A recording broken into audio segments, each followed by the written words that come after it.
صباح الفل يا جماعة. الجديد بقى يا جماعة، وده اللي سمعته امبارح بالليل كده قبل ما انام. ناس حبايبي بفضل الله يعني استلموا الحمد لله. يعني في ناس استلمت في الدقيقة 7، 9 و7 دقايق، وفي الدقيقة 9. تمام.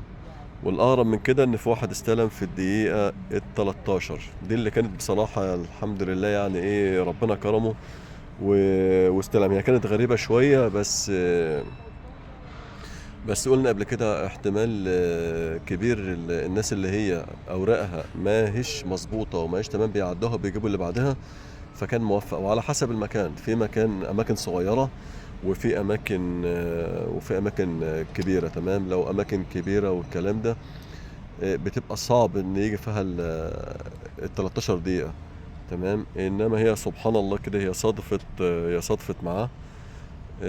رزق ربنا سبحانه وتعالى بعته له، فمحدش يفقد الامل. وان شاء الله باذن الله كده ربنا ييسر الحال ويرزق الجميع، والكل باذن الله ربنا يكرمه ويستلم ان شاء الله، وربنا يوفق الجميع. قلت بس اقول لكم الخبر ده كده واحفزكم ان انتوا يعني ما تندموش وما تقلقوش يعني، وما تخافوش من اي حاجه. وان شاء الله يعني ان شاء الله خير، ان شاء الله خير. خليكم بس كده على يقين ان ربنا سبحانه وتعالى لو كاتب خير لاي حد في اي حاجه، دلوقتي هتحصل، بعدين هتحصل. والخير فيما اختاره الله، ولا يؤخر الله في شيء الا لخير. ربنا ما بيأخرش حاجه للخير لكل واحد.